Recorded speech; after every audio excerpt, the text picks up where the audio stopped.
नमस्कार दोस्तों। आज हम आप लोगों को प्रेजेंट इंडेफिनिट टेंस का इंट्रोगेटिव सेंटेंस बताने जा रहे हैं। अभी तो पॉजिटिव नेगेटिव बता दिए थे, अब इंट्रोगेटिव सेंटेंस बताने जा रहे हैं। इंट्रोगेटिव सेंटेंस का मतलब प्रश्नवाचक वाक्य होता है। ठीक, कभी कभी प्रश्न बनता है, जैसे क्या हुआ जाता है, क्या तुम खाते हो, तुम कहाँ रहते हो, तुम कहाँ जाते हो, ऐसे वर्ड आते हैं। ठीक, तो प्रश्नवाचक यानी हमेशा प्रश्न बनाता है। तो प्रश्नवाचक वर्ड कौन कौन से होते हैं वो सब जानिए पहले। ठीक, जैसे क्वेश्चन वर्ड, क्वेश्चन वर्ड में प्रश्नवाचक शब्द, इतने से ये सब से प्रश्नवाचक शब्द से ही प्रश्नवाचक वाक्य बनते हैं। ठीक, तो जैसे प्रश्नवाचक शब्द है कौन, क्यों, कब, कैसे, कहाँ, किसको, ठीक, या किसे, कौन सा, क्या, कितना और कितने, इतने शब्द मिलकर के ये सब जो है प्रश्नवाचक वाक्य को बनाते हैं। ठीक, जैसे मान लीजिए वह कौन है, हाँ, वह क्यों नहीं खा रहा है, तुम कब जा रहे हो, तुम कैसे हो, तुम कहाँ हो, तुम किसका सामान लिए हो, तुम किसे खोज रहे हो, वह कौन सी पुस्तक है, तुम क्या कर रहे हो, तुम कितना खाते हो, हाँ, तुम कितने घंटे तक पढ़ते हो। ऐसे ये सब क्या है, ये सब प्रश्न बना रहे हैं। और ये तो प्रश्नवाचक शब्द हुए। और प्रश्नवाचक वाक्य कैसे बनेंगे, कई शब्दों को मिला करके वाक्य बनता है, आप लोग जानते हैं। ठीक, अब हम चलते हैं अनुवाद की ओर। ठीक, हम आप जानते हैं, पहले एक बार रिवाइज करा देते हैं। प्रेजेंट इंडेफिनिट टेंस है, इसकी पहचान है कि इस काल के वाक्यों के अंत में ता है, ती है, ते हैं, ताहू इत्यादि शब्द आते हैं। पॉजिटिव में हमने क्या देखा था, या सिंपल सेंटेंस में क्या देखा था, एक वचनकर्ता के साथ यस या यस लगाते थे, और बहुवचनकर्ता के साथ कुछ भी नहीं लगाते थे। ठीक, अब आप लोग एक वचन बहुवचन तो जान ही गए होंगे। अब निगेटिव सेंटेंस में क्या था कि एक वचनकर्ता के साथ हम क्या लगाते थे, डज लगाते थे। ठीक, और बहुवचनकर्ता के साथ क्या लगाते थे, डू लगाते थे। ठीक, यही ना करते थे। अब चलते हैं इंट्रोगेटिव सेंटेंस में, यानी प्रश्नवाचक शब्द अगर रहेगा, ठीक, या प्रश्नवाचक वाक्य में जब अनुवाद रहेगा तब हम उसका अनुवाद कैसे करेंगे। ठीक, तो अनुवाद के नियम कुछ 2-3 नियम होते हैं। पहला नियम है कि अगर क्या शब्द शुरू में रहेगा तब हम अनुवाद कैसे करेंगे, या क्या शब्द उसके बाद दूसरा नियम रहेगा कि क्या शब्द बीच में रहेगा तब उसका अनुवाद कैसे करेंगे। और कुछ शब्द ऐसे आ जाते हैं, कुछ वाक्य ऐसे होते हैं जिसमें इंट्रोगेटिव प्लस नेगेटिव दोनों होते हैं, उसमें क्वेश्चन मार्क भी रहेगा, यानी सारी जो है प्रश्नवाचक शब्द भी रहेगा और निगेटिव भी रहता है उसमें। तब उसका अनुवाद कैसे करेंगे, हम तीनों नियम आप लोगों को विस्तार से और खूब सिंपल भाषा में समझाने जा रहे हैं। ठीक, पहला नियम क्या कह रहा है, अनुवाद के नियम ये है कि यदि प्रश्नवाचक शब्द, आप लोग समझ गए होंगे कि प्रश्नवाचक शब्द ये शब्द हैं। ठीक, यानी कोई भी वाक्य में कोई ये शब्द जरूर आया होगा। ठीक, यदि प्रश्नवाचक शब्द वाक्य के आरंभ, ये पूरा अगर यहाँ से यहाँ तक अगर लेंगे तो ये पूरा वाक्य बन जाता है। ठीक, जब वाक्य बन जाता है तो कह रहा है कि यदि प्रश्नवाचक शब्द वाक्य के आरंभ में हो, आरंभ मतलब शुरू में हो, तो प्रश्नवाचक शब्द की अंग्रेजी नहीं लिखी जाती है। ठीक, यानी प्रश्नवाचक शब्द वाक्य के आरंभ में हो। हम यहाँ देख रहे हैं कि ये पूरा वाक्य है, वाक्य के आरंभ में यानी शुरू में ही ये प्रश्नवाचक शब्द है। क्या देख रहे हैं यहाँ पर, क्या शब्द है ना। ठीक, प्रश्नवाचक शब्द वाक्य आरंभ में हो तो प्रश्नवाचक शब्द की अंग्रेजी नहीं लिखी जाती है। अगर शुरू में रहेगा प्रश्नवाचक शब्द, कोई भी इनमें से कोई भी रहेगा, तो इसकी अंग्रेजी नहीं लिखी जाएगी। अब क्या करेंगे, सर्वप्रथम कर्ता के अनुसार हम कर्ता को ढूंढेंगे, यानी सब्जेक्ट को ढूंढेंगे। सब्जेक्ट जैसे यहाँ पर ही है तो कर्ता के अनुसार सहायक क्रिया हम जानते हैं कि इसमें डू और डज लगता है ना। ठीक, हमें पता है, निगेटिव सेंटेंस में मुझे पता हो गया था कि डू और डज लगता है। तो सर्वप्रथम कर्ता के अनुसार सहायक क्रिया लिखते हुए उसका नियमानुसार अनुवाद करते हैं, यानी जो इसका रूल है उसी के आधार पर अनुवाद करते हैं। ठीक, अब हम देखते हैं अनुवाद में क्या है कि अब प्रश्नवाचक शब्द अगर वाक्य के आरंभ में है तो इसकी अंग्रेजी हमें नहीं लिखना है। क्या की अंग्रेजी से कोई मतलब नहीं है, लेकिन कर्ता के अनुसार, अब बचा क्या कर्ता और क्रिया इसमें बची है का अनुवाद तो हमको पहले से पता है कि इसमें है का अनुवाद नहीं होता है। ठीक, अब कर्ता के अनुसार जो है, सर्वप्रथम कर्ता के अनुसार सहायक क्रिया लिखते हुए, सहायक क्रिया हम जानते हैं कि डू और डज लगता है, ये भी पता हो गया होगा आप लोगों को कि डू कब लगता है और डज कब लगता है। एक वचनकर्ता के साथ डज लगता है, बहुवचनकर्ता के साथ डू लगता है। ठीक, तो यहाँ पर वह है, हम आप देख रहे हैं जैसे वह अगर है, वह की अंग्रेजी हम ही लिखते हैं, क्योंकि ही क्या है, एक वचनकर्ता है, तो कर्ता के जस्ट पहले डू या डज लगेगा, तो इसका मतलब कर्ता अगर एक वचन का है तो इसकी सहायक क्रिया डज लग जाएगी ना, तो डज ही और उसके बाद गो। बस बिल्कुल इजी है, बिल्कुल आसान है। अब दूसरा अनुवाद जैसे हम लेते हैं, क्या तुम पढ़ते हो, यहाँ जो है हमने बहुवचन का एग्जाम्पल लिया है। ठीक, तो क्या तुम पढ़ते हो, प्रश्नवाचक शब्द वाक्य के आरंभ में आया है, इसलिए इसकी अंग्रेजी हमको नहीं लिखना है, हमको कर्ता ढूंढना है। कर्ता एक वचन की है कि बहुवचन की है। कर्ता यहाँ पर तुम है, यानी यू माने तुम होता है, यू बहुवचन में आता है, तो इसके पहले हम क्या लगाएंगे, डू, उसके बाद कर्ता लगा देंगे, डू यू रीड। समझ आ गया? जैसे क्या तुम आम खाते हो। ठीक, तो हम क्या शब्द शुरू में आया है, इसका अनुवाद नहीं करना है, तो यहाँ पर अगर तुम है, तुम बहुवचन का है, तो इसलिए यहाँ पर क्या लगाएंगे, सहायक क्रिया डू यू। हाँ, अब इट माने खाना होता है, और उसके बाद क्या हो जाएगा, मैंगो।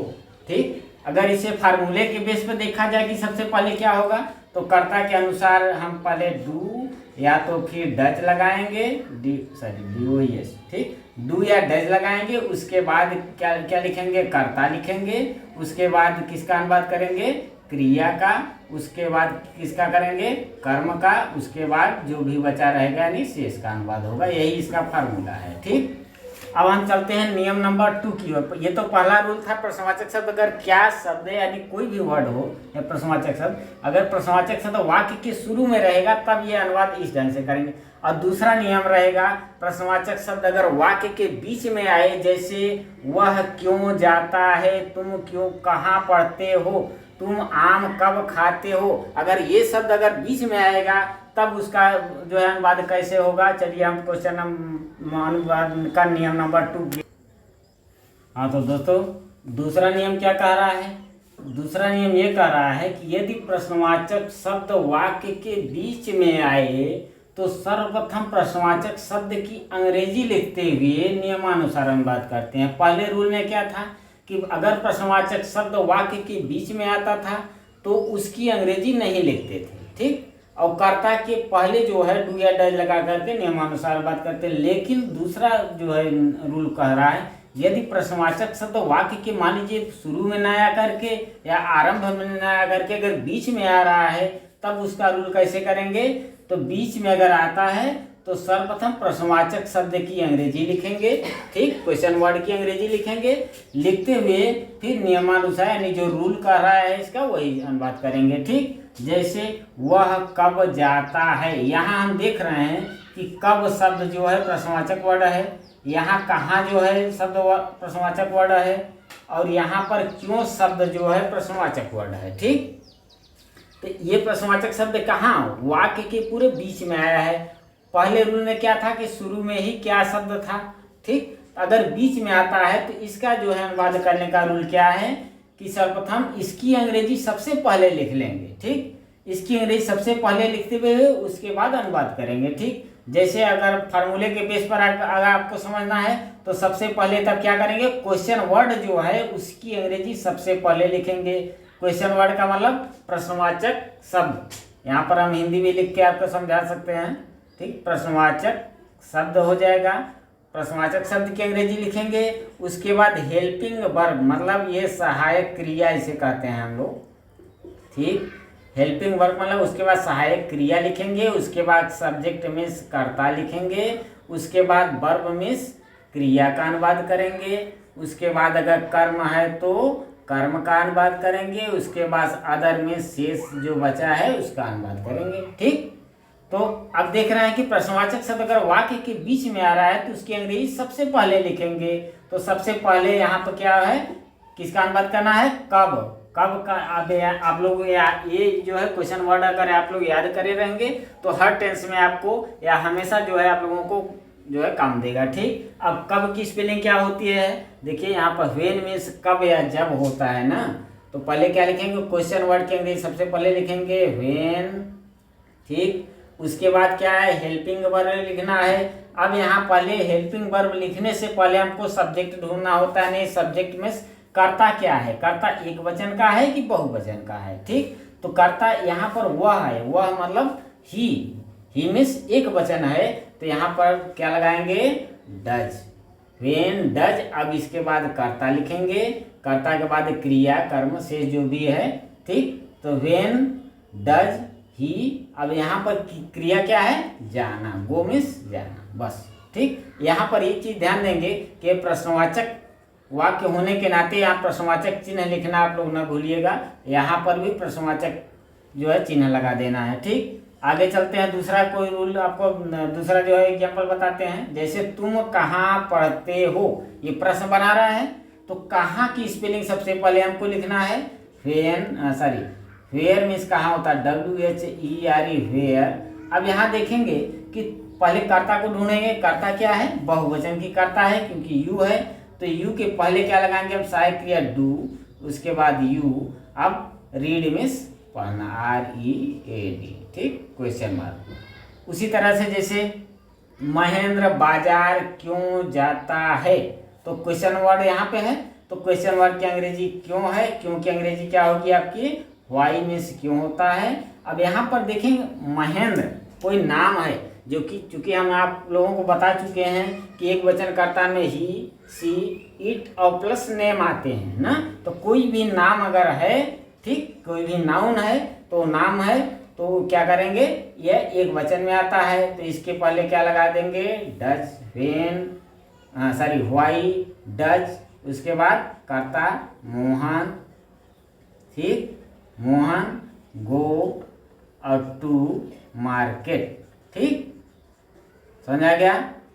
अब आगे चलते हैं क्वेश्चन अनुवाद का रूल नंबर 3 की ओर। ठीक, रूल नंबर 3, तीसरा नियम क्या कह रहा है कि तीसरा नियम कभी अब आपने क्या देखा कि पहला नियम में क्या था कि यदि क्वेश्चन वर्ड जो है वाक्य के शुरू में रहे तब आपने अनुवाद करना सीखा।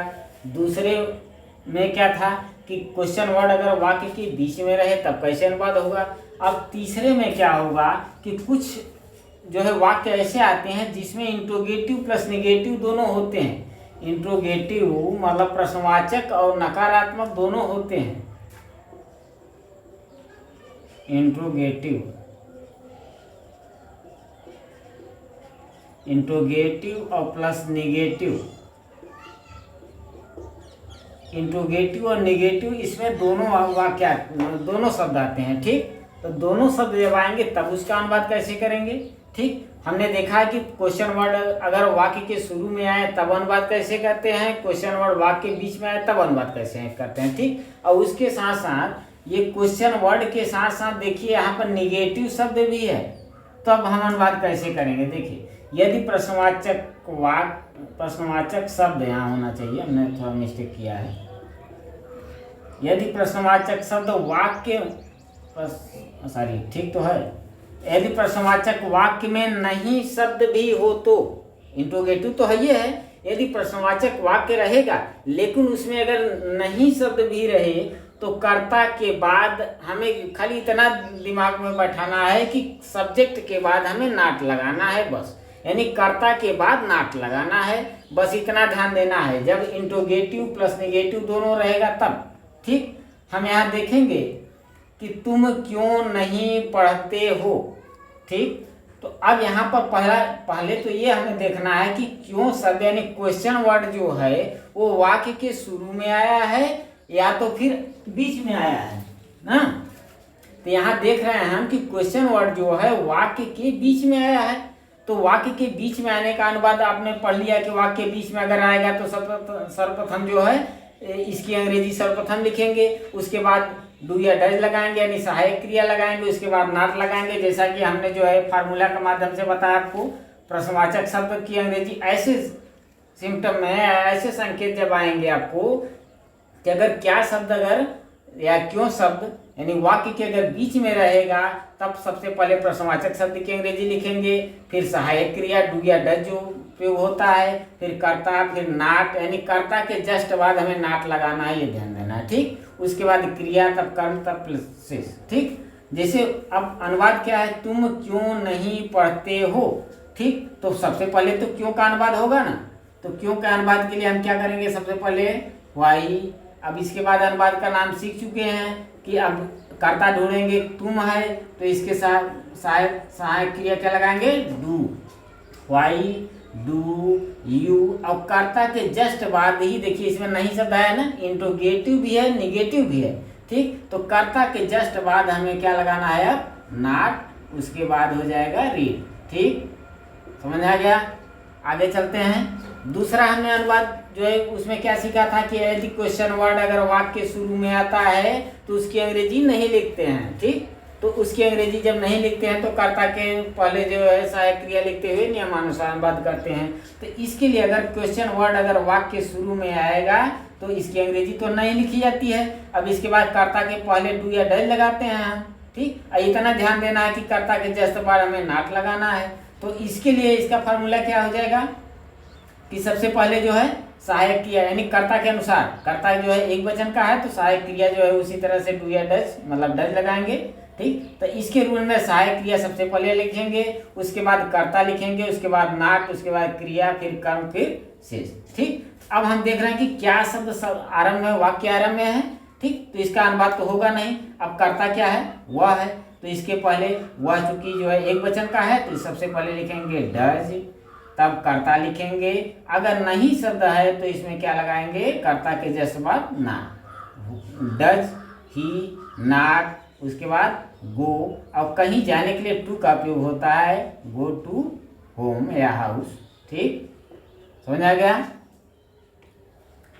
अब ये आप लोगों का प्रेजेंट टेंस का ये पॉजिटिव, नेगेटिव और इंटरोगेटिव पूरा खत्म होता है। अब हम अगले वीडियो में आप लोगों को प्रेजेंट कंटिन्यूअस टेंस का अनुवाद करना सिखाएंगे। और वीडियो अच्छा लगा हो तो लाइक, सब्सक्राइब और शेयर करना न भूलें, ठीक। वीडियो को देखने के लिए बहुत बहुत धन्यवाद।